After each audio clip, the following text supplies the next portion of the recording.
जय हिंद दोस्तों। हम लोग पढ़ रहे थे कल तक नागरिकता अधिनियम। नागरिकता अधिनियम हमारा समाप्त हो चुका है और कल हम बताए कि आज हम पढ़ेंगे भाग 3। भाग 3 जो है ये हमारा मूल अधिकार है, फंडामेंटल राइट। क्या है? फंडामेंटल राइट यानी मूल अधिकार।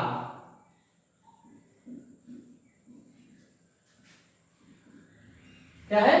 मूल अधिकार। इस मूल अधिकार में हम अनुच्छेद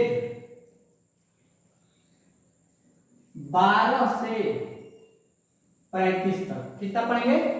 अनुच्छेद 12 से 35 तक। इसके पहले अनुच्छेद 1 से 11 तक हम समाप्त कर लिए थे। भाग 1 में अनुच्छेद 1 से 4 तक पढ़ना था। भाग 2 में अनुच्छेद 5 से 11 तक पढ़ना था। अब हम लोग पढ़ेंगे मूल अधिकार। मूल अधिकार है क्या? यह एक ऐसा अधिकार है कि जो कोई भी हमसे यह अधिकार छीन नहीं सकता है। यदि कोई छीनने की कोशिश करता है या छीनता है तो इसके लिए हम मुकदमा लेकर डायरेक्ट सुप्रीम कोर्ट या हाई कोर्ट जा सकते हैं। कहा जाएंगे? सुप्रीम कोर्ट या हाई कोर्ट। देखिए कितना बड़ा अधिकार है। यदि हमारे ऊपर कोई मुकदमा चलता है तो पहले हम निचले लेवल से स्टार्ट करते हैं, डिस्ट्रिक्ट से, तब धीरे धीरे करते करते हाई कोर्ट के बाद हम सुप्रीम कोर्ट जाते हैं। लेकिन एक यह ऐसा अधिकार है, इससे यदि कोई छीनने की कोशिश किया या हमसे छीन रहा है, इसके मुकदमा को लेकर सीधे हम सुप्रीम कोर्ट या हाई कोर्ट जा सकते हैं। समझे? और कैसे जाते हैं हम लोग पढ़ेंगे। इस जाने के लिए क्या प्रावधान है?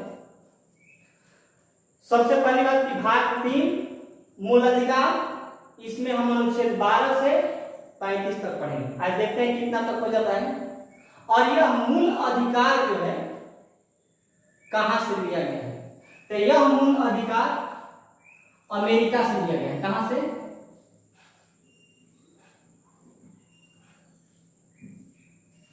यह मूल अधिकार जो है अमेरिका के संविधान से लिया गया है। जैसे नागरिकता का अधिकार हम कहां से लिए थे? ब्रिटेन से। मूल अधिकार कहां से लेते हैं? अमेरिका के संविधान से लेते हैं। अब इसको हम देखते हैं। इस मूल अधिकार को जब हम जन्म लेते हैं तो उस समय से यह अधिकार हमको, इस मूल अधिकार को नैसर्गिक अधिकार भी कहते हैं। क्या कहते हैं? नैसर्गिक। क्या कहेंगे?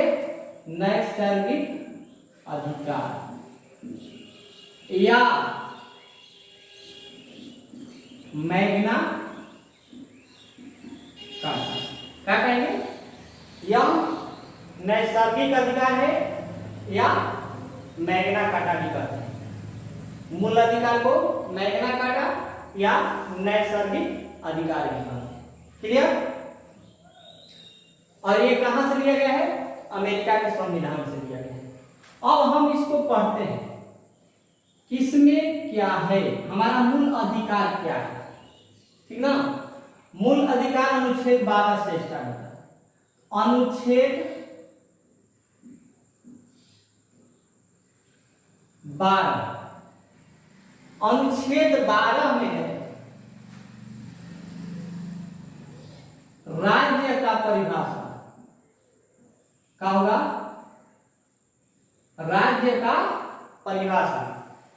क्योंकि हमें अधिकार राज्य देता है। राज्य मतलब वो राज्य नहीं जैसे बिहार, झारखंड, उत्तर प्रदेश, मध्य प्रदेश, हिमाचल, ये राज्य नहीं।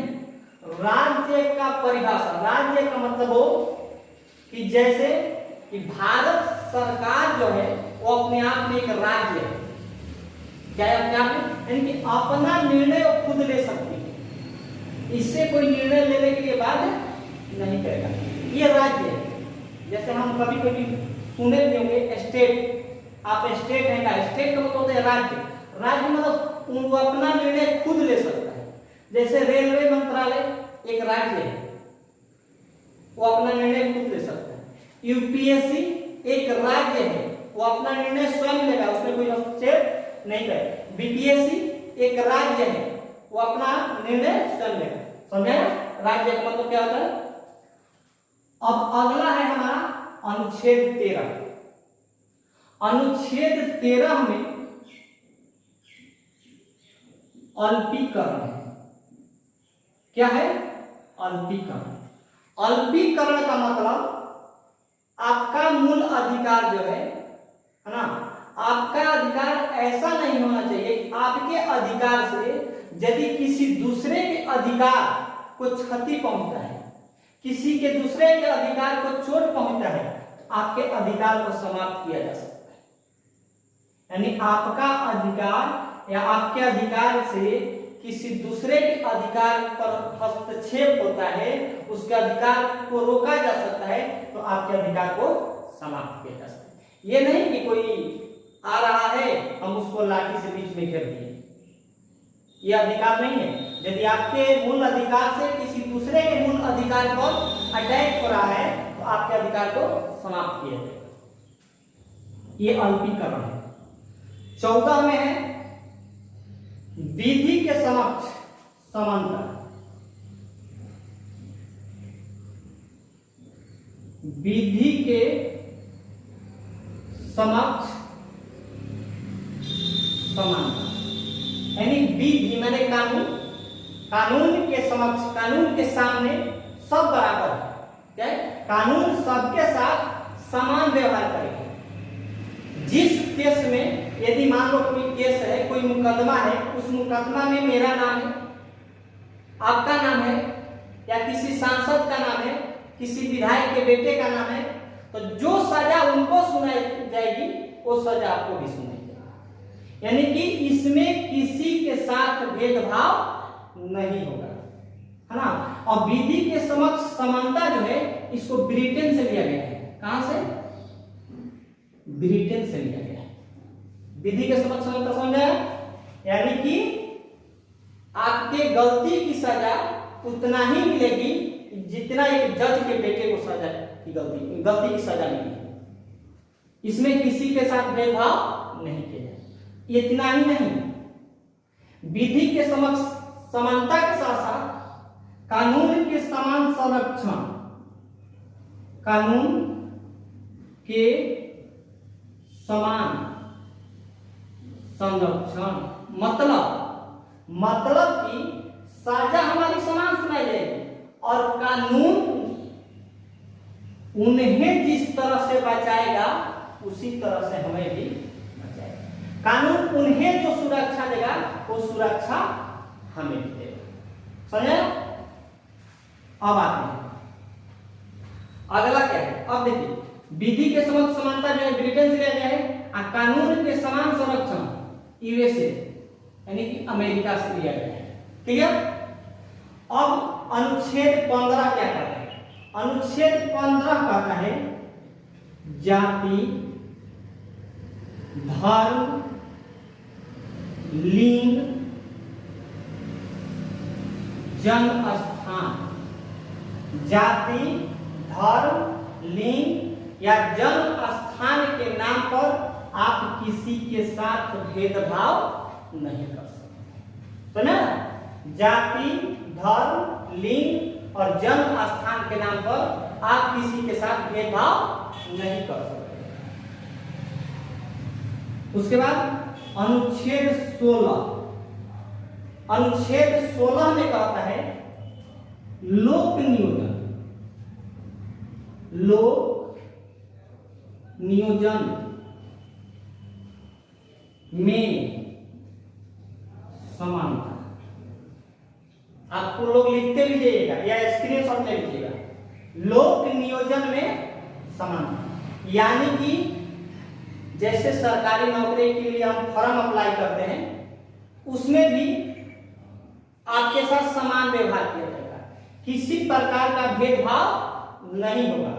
लोक नियोजन में भी आपके साथ भेदभाव नहीं किया जाएगा। एक चीज है, इसमें हम थोड़ा रुक जाते हैं, थोड़ा डिटेल्स बता देते हैं कि लोक नियोजन में कहीं कहीं भेदभाव मिलेगा, कहीं कहीं भेदभाव मिलेगा। अब तो खैर नहीं है, पहले था लोग कह देते थे, बट नहीं जानकारी था इसलिए कह देते थे। जो जानते हैं वो कभी नहीं कहेंगे। अब तो सबको आरक्षण मिला होगा, जनरल हो, ओबीसी हो, एससी हो, एसटी हो, सबको आरक्षण मिला है। लेकिन आरक्षण का मिलने का मतलब कि असमान व्यवहार नहीं है। आरक्षण किसे मिला है? तो जो लोग पहले से पिछड़े हुए हैं, जो लोग पहले से पिछड़े हुए हैं, उन्हें आगे करने के लिए आरक्षण दिया गया। यानी कि तार्किक भेदभाव होगा, समझ रहे हैं? तार्किक भेदभाव होगा और तार्किक भेदभाव नहीं होगा। मतलब जैसे मान लीजिए भीमराव अंबेडकर को स्कूल में बैठने नहीं दिया जाता।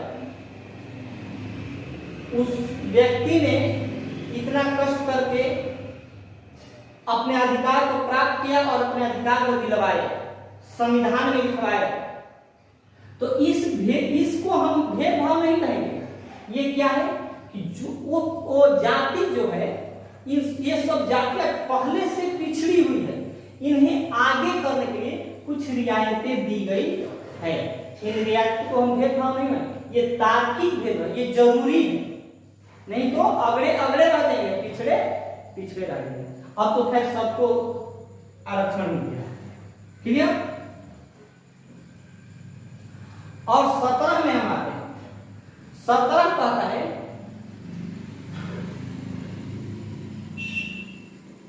अस्पृश्यता, अस्पृश्यता का अंत का है, अस्पृश्यता का अंत, यानी कि इसको हम छुआछूत का अंत कहते हैं। क्या कहते हैं? छुआछूत का अंत। जैसे पहले होता था, अभी भी कहीं कहीं है जहां शिक्षा नहीं है वहां है, इसलिए शिक्षा जरूरी है। अस्पृश्यता यानी कि छुआछूत का अंत। पहले हम किसी को अपने बर्तन में, जैसे हम एसटी एससी के जाति के लोगों को अपने बर्तन में लोग खाना तक नहीं खिलाते थे, पानी भी नहीं पिलाते थे। अभी भी कहीं कहीं है, इसको अंत किया गया है। ये संविधान में कहा गया, ये हमारा मूल अधिकार। यदि हमारे साथ ऐसा कोई व्यवहार करता है तो इसका हम मुकदमा सीधे सुप्रीम कोर्ट या हाई कोर्ट में लेकर जाएंगे, तो वहां जवाब देना इसको मुश्किल हो जाएगा। उसके बाद अनुच्छेद 18 कहता है उपाधियों का अंत। क्या कहता है? उपाधियों का अंत। उपाधियों का अंत, जब हमारा देश आजाद नहीं था तो उस समय चलता था लॉर्ड, लॉर्ड करने से एक जन्म से ही उसमें एक उपाधि, एक ऐसा नाम जोड़ा जाता था जिससे लगे कि नहीं वो व्यक्ति माने ऐसा है, थोड़ा बड़ा है, ऐसा इसको अंत कर। उपाधियों का अपने नाम में कोई उपाधि नहीं लगाएगा, क्लियर? अब देखिए 12 से 18 तक के अनुच्छेद को, 12 से 18 तक के अनुच्छेद को समानता का अधिकार कहते हैं। क्या कहते हैं? समानता का अधिकार। क्या कहते हैं? समानता का अधिकार। 12 से 18 तक के अनुच्छेद को समानता का अधिकार कहते हैं। समझ? 12 में राज्य का परिभाषा, 13 अल्पीकरण, 14 विधि के समक्ष समानता, 15 जाति धर्म लिंग के स्थान पर दिन और जन्म स्थान के नाम पर भेदभाव नहीं किया जाएगा। लोक नियोजन में समानता, अस्पृश्यता का अंत और उपाधि का अंत। अब अगले हम इसका स्क्रीनशॉट ले लीजिए।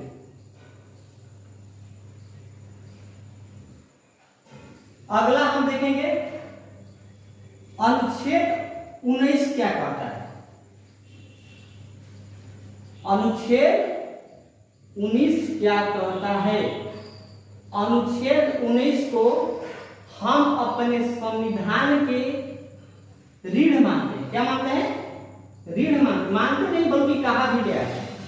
अनुच्छेद 19 जो है हमारे संविधान का रीढ़ है, हमारे मूल अधिकार का रीढ़ है। अनुच्छेद 19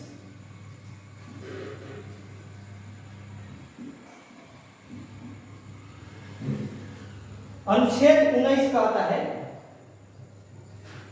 कि अनुच्छेद 19 हमारे संविधान का क्या है? रीढ़ है, और इसको हम स्वतंत्रता का अधिकार कहते हैं। क्या कहते हैं? स्वतंत्रता का अधिकार। 19 से अनुच्छेद 19 से 22 तक के अनुच्छेद को स्वतंत्रता का अधिकार कहते हैं। और 19 में खंडित किया गया है।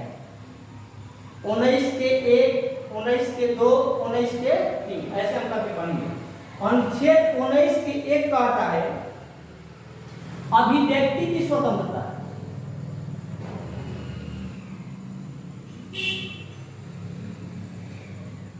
अभिव्यक्ति की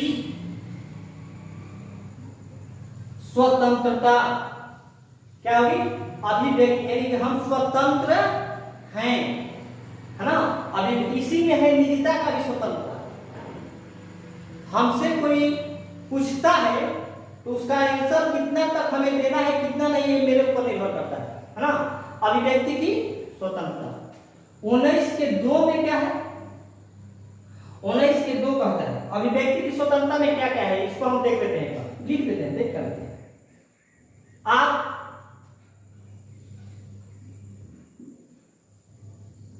झंडा फहरा सकते हैं, आपको बोलने का अधिकार है,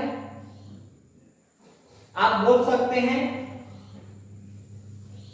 और आपको पुतला जलाने का अधिकार है। जैसे होता है ना, गवर्नमेंट कोई हमारे विरुद्ध कोई कार्य करती है, कोई फैसला लेती है, तो उसका हम पुतला जलाते हैं। तो आपको झंडा फहराने का अधिकार है, बोलने का अधिकार है, पुतला जलाने का अधिकार है। और आरटीआई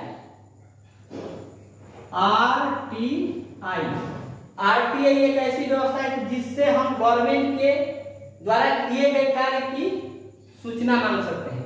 आरटीआई आप लगा सकते हैं। और उसके बाद प्रेस की स्वतंत्रता है, मीडिया की स्वतंत्रता है, ये सब इसी में आता है। अब हम दूसरा में आते हैं, अनुच्छेद 19 के दूसरा। अनुच्छेद 19 का दूसरा क्या कहता है? अब देख लीजिए अपने से। अभिव्यक्ति की स्वतंत्रता है, झंडा फहराने की स्वतंत्रता है, बोलने की स्वतंत्रता है, पुतला जलाने की स्वतंत्रता है, आरटीआई लगा सकते हैं, प्रेस यानी हम मीडिया का कार्य कर सकते हैं। जब हम बोल सकते हैं तो हम कहीं सभा भी कर सकते हैं, यानी सभा कर सकते हैं। क्या कर सकते हैं? सभा कर सकते हैं। और जो सभा करेंगे उस सभा में हथियार नहीं होगा, यानी कि बिना हथियार के हम कोई सभा कर सकते हैं। और जब सभा हो गया तो सभा के बाद हम कोई एक संगठन बना सकते हैं। क्या कर सकते हैं? हम संगठन बना सकते हैं। चौथा क्या है? सभा, संगठन। और हम कहीं पर भी, हम अपने देश में कहीं पर भी घूम सकते हैं। क्या कर सकते हैं? घूम सकते हैं, यानी हमें कोई रोकेगा नहीं। घूम सकते हैं, भ्रमण कर सकते हैं, हमें कोई रोकने वाला नहीं है। जब हम घूम सकते हैं तो कहीं हम निवास भी कर सकते हैं। बस जाना समझ रहा है? पहला में अभिव्यक्ति की स्वतंत्रता, दूसरा में सभा करने की स्वतंत्रता। वो सभा कैसा होना चाहिए? बिना हथियार के। संगठन बनाने की स्वतंत्रता, हम कहीं घूम सकते हैं, भ्रमण कर सकते हैं। हम कहीं बिहार में है, उत्तर प्रदेश में जाके निवास कर सकते हैं, झारखंड में निवास कर सकते हैं, हम कहीं बस सकते हैं, निवास कर सकते हैं। जब कहीं बस गए तो हम व्यवसाय भी कर सकते हैं। क्या कर सकते हैं?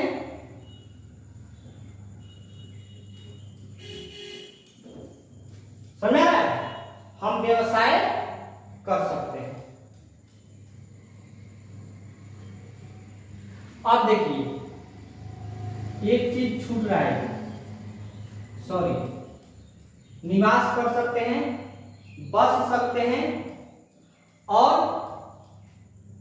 हमें संपत्ति का अधिकार, क्या चीज है? संपत्ति का अधिकार। इस पर थोड़ा ध्यान देना है। संपत्ति का अधिकार, मूल अधिकार में क्या है? संपत्ति का अधिकार है, नहीं था, हम बता रहे हैं, इसीलिए मिस्टेक हो गया। है नहीं, था, पहले था अब नहीं है। ये मूल अधिकार नहीं, अब ये कानूनी अधिकार हो गया। क्या हो गया है? कानूनी अधिकार। 44वें संविधान संशोधन, 44वें संविधान संशोधन 1978 के द्वारा, क्या चीज? 44वें संविधान संशोधन 1978 के द्वारा इसे मूल अधिकार से हटाकर कानूनी अधिकार में शामिल कर दिया गया। यानी कि 19 के 6 से हटाकर इसको अनुच्छेद 300 के क में ले जाकर रखा गया। कहां रखा गया? अनुच्छेद 300 के क में रखा गया। समझ रहा है? संपत्ति का अधिकार पहले हमारा मूल अधिकार था, लेकिन अब मूल अधिकार नहीं है। 44वें संविधान संशोधन 1978 के द्वारा इसे मूल अधिकार से हटाकर कानूनी अधिकार यानी अनुच्छेद 300 क में ले जाकर जोड़ा गया। उस समय हमारे देश के प्रधानमंत्री मोरारजी देसाई थे। कौन थे? मोरारजी देसाई। अब देखिए हुआ क्या, जब संपत्ति के अधिकार को छीना गया, छीना नहीं गया, मूल अधिकार से हटाकर इसे कानूनी अधिकार में लाया गया। क्योंकि मान लीजिए कि कहीं सड़क बन रहा है, उसके सामने आपका जमीन पड़ जाए तो फिर सड़क अवरुद्ध हो जाएगा, सड़क बंद हो जाएगा। इसलिए हमारे यातायात में या सार्वजनिक कार्य करने में असुविधाएं होती थी, इसलिए इसे मूल अधिकार से हटाकर कानूनी अधिकार में किया गया। और आपकी संपत्ति को छीना नहीं गया है, सिर्फ कानूनी अधिकार में, यानी कि गवर्नमेंट आपकी जमीन को ले सकती है, बाकी कोई नहीं ले सकता। वो भी गवर्नमेंट जब लेगी तो उसके बदले में आपको राशि मिलेगा। क्या मिलेगा? राशि। लेकिन हुआ क्या था उस समय कि मोरारजी देसाई बेचारे इसके बाद चुनाव हार गए, क्योंकि विपक्ष वालों ने पूरे चुनाव प्रचार में यह हल्ला कर दिया कि ऐसे प्रधानमंत्री हैं कि आपके जमीन को छीन लिए। क्या कर दिए? छीन लिए। लोगों में ये भावना बन गई, और ये देखो ये ऐसा प्रधानमंत्री है कि हम लोग का संपत्ति छीन लिया। बेचारे चुनाव हार गए थे। लेकिन रियलिटी ये चीज है कि संपत्ति छीना नहीं है, बल्कि उसे कानूनी अधिकार में लाया गया है ताकि सार्वजनिक कार्य भी हो जाए। समझे? इसका स्क्रीनशॉट ले लीजिए। अब हम आते हैं 6 के बाद 7 में क्या है? 7 है कि हम व्यवसाय कर सकते हैं। क्या कर सकते हैं? हम कहीं पर व्यवसाय कर सकते हैं। क्लियर? अनुच्छेद 12 से 35 तक मूल अधिकार में पढ़ना है। आज हम 12 से 19 तक क्लियर कर लें। क्या कर लिए? ये क्लियर हो गया। अब 19 के बाद कल हम लोग पढ़ेंगे। तब तक इतना ही। जय हिंद।